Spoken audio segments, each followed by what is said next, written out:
Mary milk soap bar, এর milk lotion প্রতিবার গোসলের পর আমার ত্বক রাখে নরম ও মসৃণ।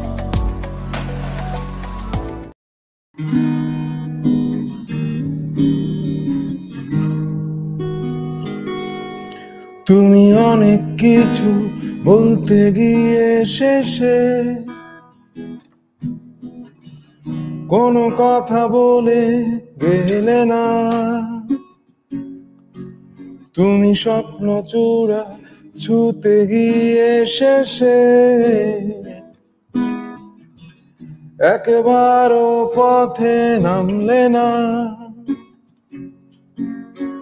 মনের ভেতর খুন হয়েছে ইচ্ছে প্রজাপতি, একবারও জানতে দিলে না।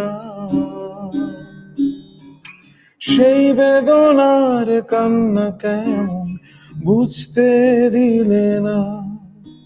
সেই বেদনার কান্না কেমন বুঝতে দিলে না।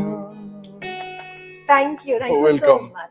অনেকদিন পর আবার দেখা। Welcome to our show. আমি একটু দর্শকদের সাথে কথা বলে এসে গল্প শুরু করছি। দর্শক, আজকে আমার সঙ্গে যিনি রয়েছেন তিনি আসলে কষ্ট বেঁচে খান, এটা তার কথা, আমার কথা না দর্শক। এবং এই মানুষটির কথা বলতে গেলে অনেকগুলো গানের রেফারেন্স টানতে হবে এবং সেই গানের কথা বলতে হবে। স্বার্থপর গানের কথা নিশ্চয়ই আমাদের সবার মনে আছে। চলে যদি যাবি দূরে স্বার্থপর, আমায় কেন জোছনা দেখালি। তো এই মানুষটি জানেন যে অন্যকে গানে গানে কিভাবে জোছনা দেখাতে হয়, যদিও তিনি কষ্টের গান গাইতে ভালোবাসেন। এবং আমরা আজকের টাইটেলটাই এমন রেখেছি যে কষ্টের গানও কিন্তু মানুষ, কষ্টের গানই মানুষ বেশি শোনে। আসলে দিন শেষে এমনটাই হয়, জীবনে আমরা যে অবস্থায় থাকি না কেন সঙ্গীতের দ্বারস্থ হই, কারণ সঙ্গীত আমাদের আত্মার তৃপ্তি যোগায় এবং একাকিত্বের সবচেয়ে বড় সঙ্গী হচ্ছে সঙ্গীত। আজকে আমাদের সঙ্গে রয়েছেন সুরকার, গীতিকবি এবং সেই সাথে আমাদের সবার ভালোবাসার সঙ্গীত শিল্পী তরুণ মুন্সী। কেমন আছেন? আলহামদুলিল্লাহ। তুমি? খুব ভালো, ভীষণ ভালো আছি। আমি জানি যে ব্ল্যাক পরে আসবেন, আজকে খুব কাকতালীয় কালোরা তো কালোই পড়লে ভালো। মানে আজকে আমি জানি না আপনি সচরাচর ব্ল্যাকটাই বেশি পরেন। আজকে আরো একজন খুব গুণী মানুষের সাথে, মানে ব্যান্ড সঙ্গীতের একজন আরো একজন তারকার ইন্টারভিউ নিয়ে এলাম। তো আমি ওখানেও ব্ল্যাক পরে দৌড়ে এসেছি যে আপনার শো ধরতে হবে। সো সবকিছু মিলিয়ে সময়টা আসলে কেমন যাচ্ছে? নতুন গান? আমি তো বললাম আলহামদুলিল্লাহ ভালো আছি। আর যেটা হচ্ছে যে এখন যে সময়টা যাচ্ছে, ওই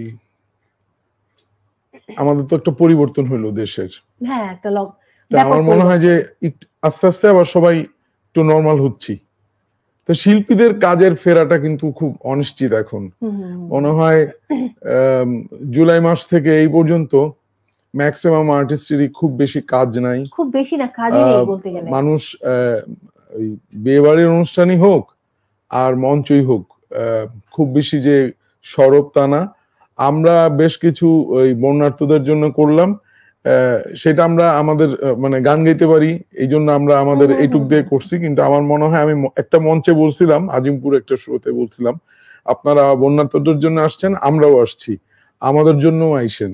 আমার মনে হয় যে এই শিল্পীদের মানে মঞ্চটা, তারপরে টিভিতে মৌলিক গানের ব্যাপারটা, এবং আমি মানে এই প্রথম আলোর একটা বড় স্পেস, তো এখানে বলা যায় যে চ্যানেলদের কাছে আমার বা অনেক মিউজিশিয়ানের যে একটা মনে মনে আশা, সেটা হচ্ছে যে ব্যান্ডের যে গ্রুপগুলি আছে, আমরা গান করি, আমাদের মৌলিক গানই কিন্তু আমাদের শক্তি। তো আমার মনে হয় সেই ধরনের মিউজিক্যাল প্রোগ্রাম আবার আগের মতো সরব হওয়া উচিত। এটা ওই স্পন্সরের দোহাই দিয়ে আর কি চাপাই দেওয়া উচিত না। না, এটা বলতেই হবে, কারণ এটা খুব দরকার। সোলো আর্টিস্টরা কিন্তু অনেক কাজ করতেছে, মানে চ্যানেলে বিভিন্ন ভাবে তারা সামনে আসতেছে, একটা গান হোক, কিন্তু আমার মনে হয় যে আমি যদি আসলে তরুণ মুন্সী না হইতাম, গীতিকার সুরকার, তাহলে তরুণ ব্যান্ডের তরুণের এখানে আসাটা একটু ডিফিকাল্ট হয়ে যেত।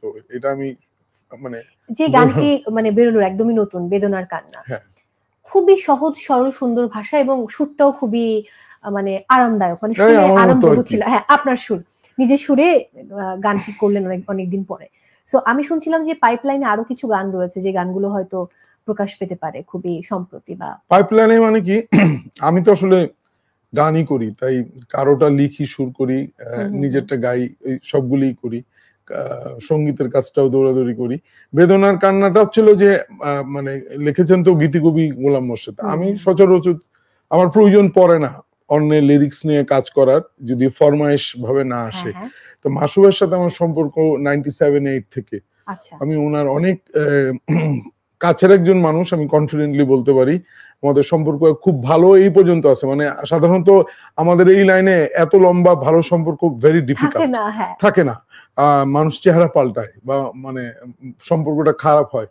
কিন্তু আমার মাসুবের সাথে আমাকে যখন উনি সাহায্য করছে, সেই দা ট্র্যাপ ব্যান্ডের 20 বছরের জার্নিতে, আসলে 20 বছরই হইতো না আমার ওই জার্নিটা, যেমন তরুণের এখন 10+, তো এইটা হইতোই না যদি মাসু ভাইয়ের মতো একজন ভাই আমার রেকর্ডিং এর কষ্টার দায়িত্বটা না নিত। তো কিন্তু উনি তখনও একটা গানও উনার থেকে কিন্তু আমাকে দেয় নাই যে তোমরা আমার একটা গান করো। তো এই কথাটা আমি আজ পর্যন্ত এই পর্যন্ত আর কি মনে রাখি যে মাসু ভাই ওইরকম একটা মানুষ। আর উনার লিরিক্সে আমি সামিনা আপা, তারপরে ফামিদা আপা, ইদানিং আমি আরো বেশ কয়েকজন আর্টিস্টের কাজ করতেছি। আমার সুরসঙ্গীত থাকবে, ওনার লেখা থাকবে, কিন্তু আমি আমার কণ্ঠে ছিল না। তো ভাগ্যক্রমে আছে, এই বেদনার কান্না বের হইলো, আরো কাজ হচ্ছে। আর একটা জিনিস হচ্ছে মাসু ভাইয়ের কাছে লাকি ভাইয়ের সুর আছে, যেটা উনার মানে যে কথায় আর কি কথাটার উপরে আর কি লাকি ভাই সুর করে গেছে।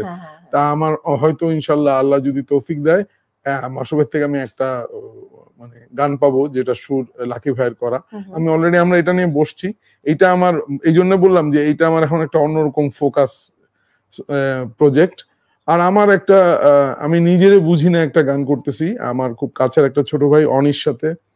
আমার দলের গান সবসময়ই আমরা একটু অল্প অল্পই করি, কারণ আসলে ওই এখন তো অনলাইনের ইয়ে। তো তুমি অভয় দিলে একটা গান আর কি। আমি তো মানে চাচ্ছিলাম যে আপনি একটা গান শোনান, তারপরে তো স্বার্থপরটাও শুনবো, কারণ দর্শক ওই গানটা শোনার জন্য মুখিয়ে থাকবে। প্রথম অ্যালবাম থেকে কোনো গান শুনবো নাকি? প্রথম আমি স্বার্থপরটাই শুনাই। ঠিক আছে, নাকি আশিনগর শোনাবেন? আচ্ছা শুনাই।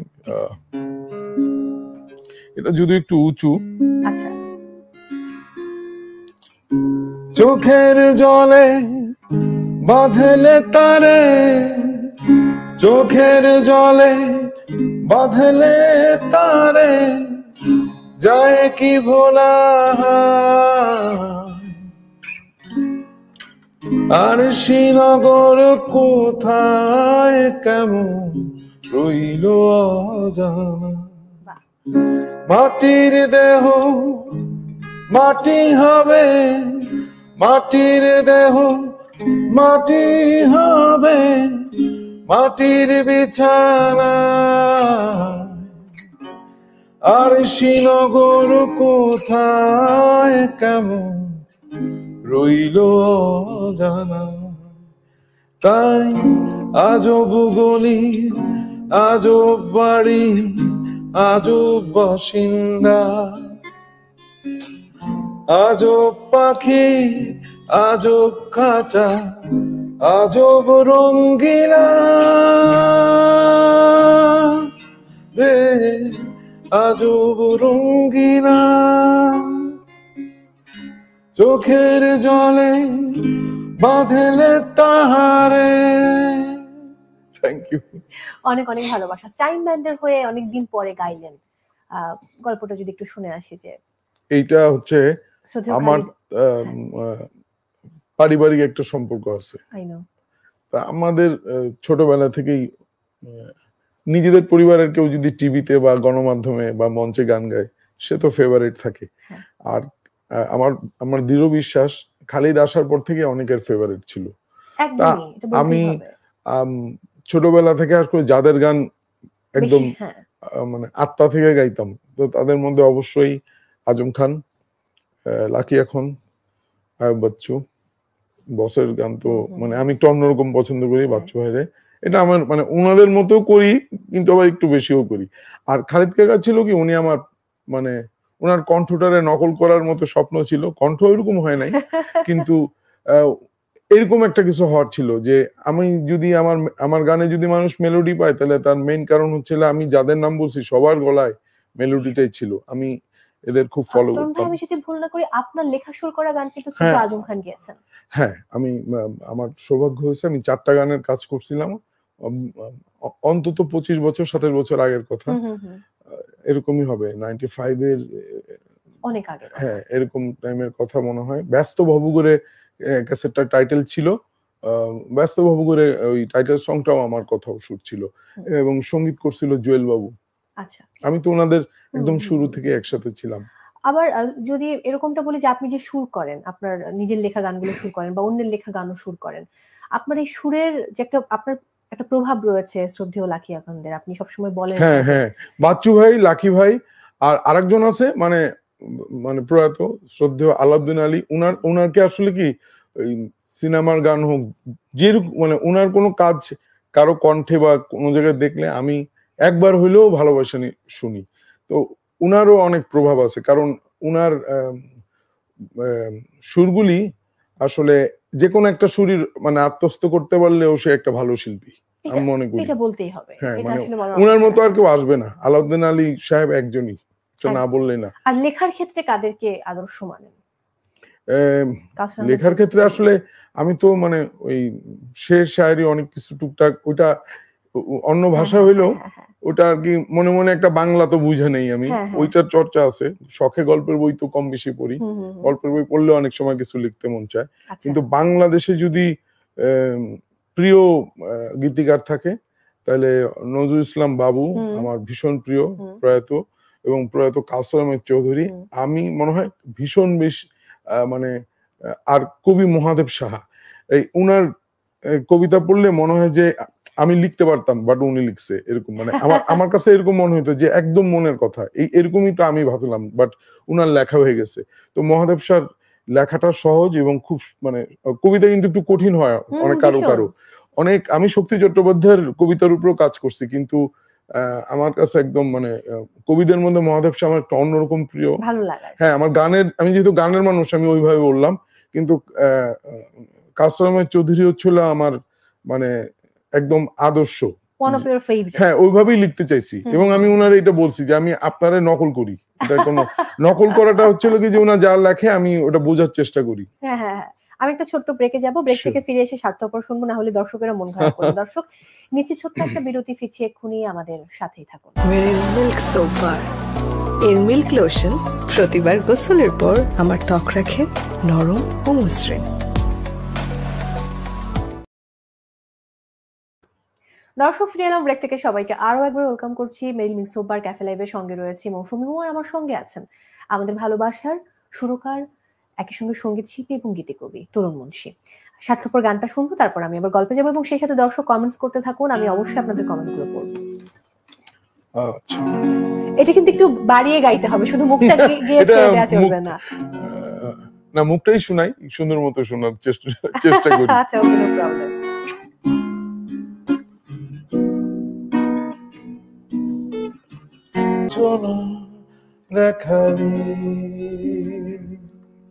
তরুণ ভাই, এমন একটি গান থাকার পরে না আমার মনে হয় জীবনে আর কিছু লাগে না, মানে এই গান, জীবন চালাইতে অনেক কিছু লাগে, আর অনেক গান লাগে।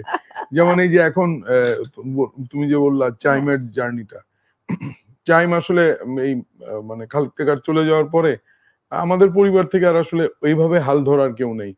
আবার চাইমে যারা আছে ওরা দীর্ঘদিন বাজায়, 17-18 বছর একসাথে, ওদেরও আর আসলে অন্য কিছু শুরু করার মনের শক্তি এই বয়সে আর মানে ওরা ভাবতেছে। বাট এখন কি আপনি তরুণ এবং চাইম দুটো সমান তালেই আপনি দায়িত্ব নিয়েছেন এমন কিছু? তরুণের দায়িত্বটা সারা জীবনই আমার, আমি যদি তরুণ নাও গাই, হ্যাঁ, ওইটা তরুণ থেকে তরুণের আলাদা করার কিছু নাই।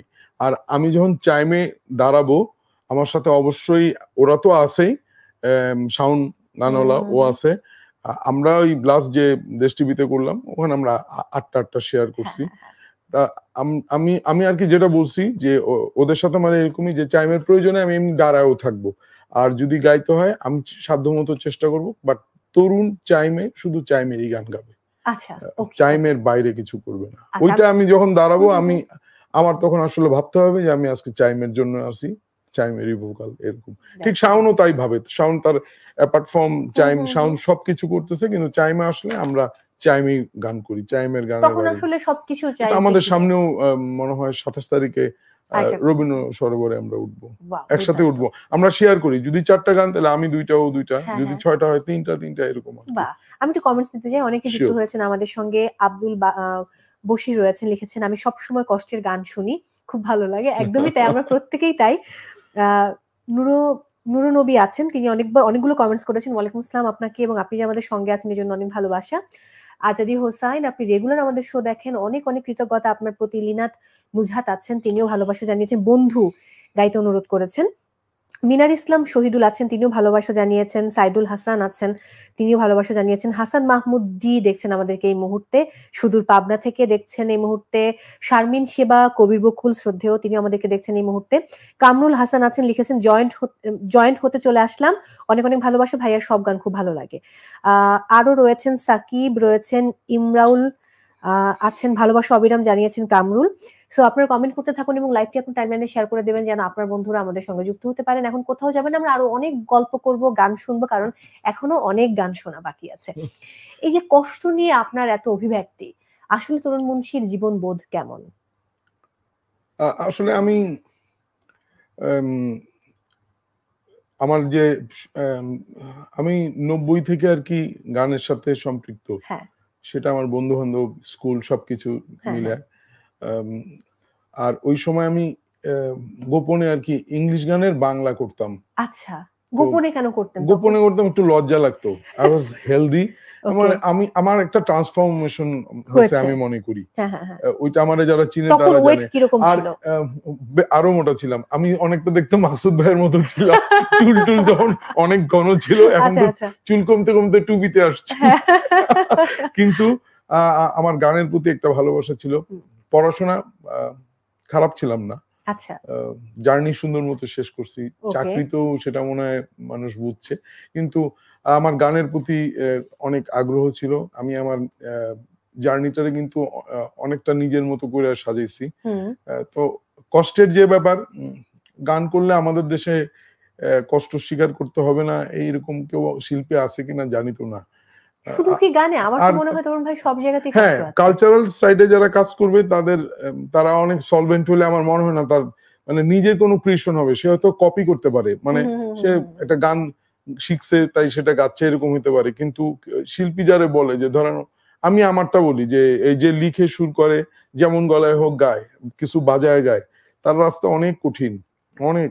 আপনার ইন্টারভিউ থেকে আমি একটা লাইনই কোট করি আপনার বলা, আপনি এমনটা বলেছেন যে কষ্ট এবং মানে পরিশ্রম কষ্ট, মানে মানে স্ট্রাগল এক কথা যদি বুঝাই, যেটা হয় যে কষ্ট মানুষকে অনেক বেশি সমৃদ্ধ করে। হ্যাঁ, মানে এটা খুব স্বাভাবিক। মানে যে ছেলে ফার্স্ট হয় মেধার কারণে, মানে কেউ আছে না জন্মের পর থেকেই ফার্স্ট হয়, বলে যে আমার ছেলে সবসময় ফার্স্টই হইতো, ও কিন্তু আসলে সেকেন্ডের টেস্ট জানে না। ও বুঝবেই না যে কেমন লাগে জীবনে ফার্স্ট না হতে পারলে। ছেলেটা যদি ফার্স্ট হওয়া শুরু করে 15, 20 বা 30 ওইরকম রোল নাম্বার ছিল, সে যখন ম্যাট্রিকে একটা ভালো রেজাল্ট করে, তার মানে তারা নিয়ে গুঞ্জন অন্যরকম হয়। এটা স্ট্যান্ড করা ছেলের জন্য অতটা গুঞ্জন ওই পরিবারে হয় না, মনে করে যে আরে দেখাইতো দিছে। আমার জীবনে এরকম সারপ্রাইজ আমি আমার পরিবারে দিছি, যে মানে যেটা আমার যেসব ক্ষেত্রে তারা হতাশ ছিল, আমার মনে হয় অতটা হতাশ আমি তাদের করি নাই। আর এই যুদ্ধটা যেটা, মানে আমি আস্তে আস্তে যে ওই এলিফ্যান্ট রোডের তরুণ থেকে তরুণ মুন্সি হয়েছি, এই জার্নিটা আসলে অনেকটা আমার নিজের, কিন্তু আমার পরিবারের অনেক সাপোর্ট ছিল।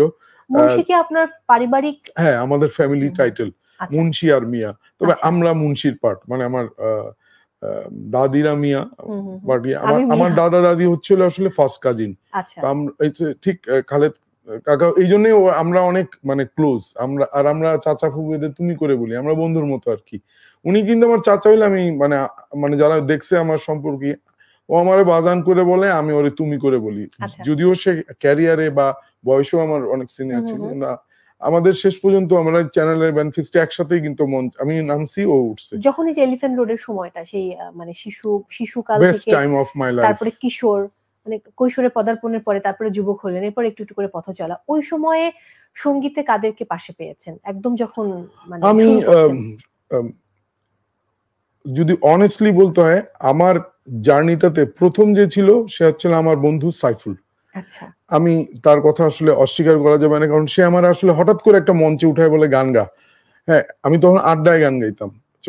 তো এলিফ্যান্ট রোডের একটা বাড়িতে, সেই তারাও আমাদের নেইবার আত্মীয়র মতো ছিল, কিন্তু আমি আসলে দাওয়াত খেতে গেছি, সেখানে আমার মঞ্চে উঠাই দিচ্ছে, বলছে গান গা। এই যে গান গাওয়া শুরু হয়েছে, তারপরে সে আমার গিটারের ওস্তাদ ছিল, জুয়েল ভাই আমার গিটারের ওস্তাদ ছিল, কারণ উনি আমার নেইবার ছিল, মানে এলাকার বড় ভাই। আর আমি যেহেতু কথা সুর অনেকের করছি, চোখে অনেক কিছু দেখে শিখছি আর কি। তবে আমি মনে করি যে অনেক ভালো ভালো মানুষের, আসলে বাচ্চু ভাই যদি আমি 1 ঘন্টাও বাজাইতে দেখি, এটা তো বিরাট লেসন জীবনের। বাট আমি কিন্তু আসলে যন্ত্রশিল্পী না, গিটারিস্ট আমার বলা উচিত না, যদি আমি দীর্ঘদিন গিটার বাজাই। আমি আসলে গান গাওয়ার জন্য একটা কিছু বাইছে নিয়েছি। শুরু করছিলাম কিবোর্ড দিয়ে, বাট মানে গিটার এসে ওয়ান ডে মানে ফাউন্ড আউট যে কিবোর্ডটা অনেক expensive, I can't afford it. So আমি মনে করছি যে then I should go for guitar. এবং গিটারটা আসলে আরেকটা ব্যাপার ছিল যে বাচ্চু ভাইয়ের মানে এলআরবির যে প্রভাবটা মারাত্মক। ওই গিটার বাজায় গান, যে একটা মানে গান গাইতে পারলে গিটার দিয়ে ওই একাই এনাফ। আমি এখনো তাই মনে করি যে আমি কোথাও যদি বিপদে পড়ি, তাহলে আমার গিটার থাকলে আমি পার পেয়ে যাবো, আমার দল লাগবে না। আমি এই সাহসটাই আমার বাঁচায় রাখছে আসলে। একটু নিজের মেয়ের কথা শুনবো, আপনি তার গল্প শোনাচ্ছিলেন। একটা মেয়ে হচ্ছে আমার, একটাই মেয়ে, নাম রুজাবি হোসেন জারা, 14 চলতেছে। আমার একটা এখন আসলে বাবার গান কতটা পছন্দ করে, যারা করে, মিথ্যা কথা বলবো না, বাট আমার গানের ধরন আর ওর লাইকিংসটা, মানে she is to like BTS, খুব স্বাভাবিক। হ্যাঁ, বিটিএস। আমি এক পর্যায়ে পাগল হয়ে গেছি, মানে স্মার্ট টিভিটা তারই দখলে ছিল, বাট এখন সে বিটিএস শুনতেছে না, মানে তার ওই 2 বছরের ট্রমাটা চলে গেছে। এখন সে ভালো বাংলা গানও শুনে, হিন্দি গানও শুনে, ব্লু জিন্সের গান ইদানিং আমারে খুব শোনায়। তারপরে ইন্ডিয়ান অরিজিৎ তার খুব প্রিয়, গান পছন্দ করে, হয়তো আমার কারণেও কিছু পাবে। আর আমাদের গানের পরিবেশ আছে, আমাদের মানে বাবা চাচা দুই পাশে, মায়ের পাশে। মেয়ে কি গান শেখে? মেয়ে গান শুনেই গায়, কিন্তু গান শেখে না। মানে ওর দুনিয়াটা হচ্ছে ওই যে কি সব বানায় আর কি। আমি অবশ্য এই বিভিন্ন জিনিস নিয়ে করে, ইউটিউবে খুব ইনভলভ থাকে, বাট গানটা আসলে কি খুব পছন্দ করে, কিন্তু এখনো আর কি কাউরে শোনাইতে চায় না আর কি, বাট গান খুব পছন্দ করে। আচ্ছা, আমরা একদম শেষের দিকে আছি। সরলতার প্রতিমা শুনতে চাই, কারণ আমার মনে হয় যে আপনারও ভালো লাগবে। হ্যাঁ, অবশ্যই। আপনার লেখা সুর করা গান, হ্যাঁ, আমার অবশ্যই এটা আমার জার্নিটারে অনেক স্ট্রং করছে, এটাই বলবো। ভাগ্য আসলে একটা গীতিকার সুরকারের ভাগ্যে একটা ভালো এরকম গান থাকলে তার পরবর্তী কাজগুলি অনেক সিকিউর হয়। একদমই তাই। আমি একটু বিদায় নিয়ে আসছি, তারপর শেষ গান শুনতে শেষ করবো। দর্শক, বিদায় নিচ্ছি আজকের মতো মেরিল মিক্স বার ক্যাফে লাইভ থেকে। সবাই অনেক ভালো থাকুন, দেখা হচ্ছে আবারও আপনাদের ভালোবাসার কোনো অতিথিকে সঙ্গে নিয়ে প্রথম আলোতে। এটা খালিদ কাগারে ডেডিকেট করে করতেছি। তুমি আকাশের বুকে বিশালতা উপমা, তুমি আমার চোখেতে সরলতা প্রতিমা, আমি তোমাকে গড়ি ভেঙে চুরে শতবার, রয়েছো তুমি বহুদূরে, আমাকে রেখে চলো না, এ হৃদয় ভেঙে গেলে জানো কি তা লাগে না জোড়া, লাগে না জোড়া।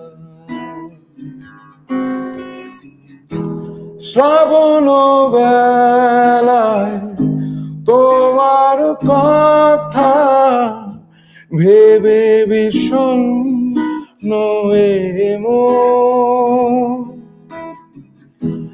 আশারি পথে দিয়েছি পাড়ি, যেথা তোমার বিচরণ, রয়েছো তুমি বহুদূরে, আমাকে রেখে চলো না এই হৃদয় ভেঙে গেলে জানো কি তা লাগে না জোড়া লাগে না জোড়া থ্যাংক ইউ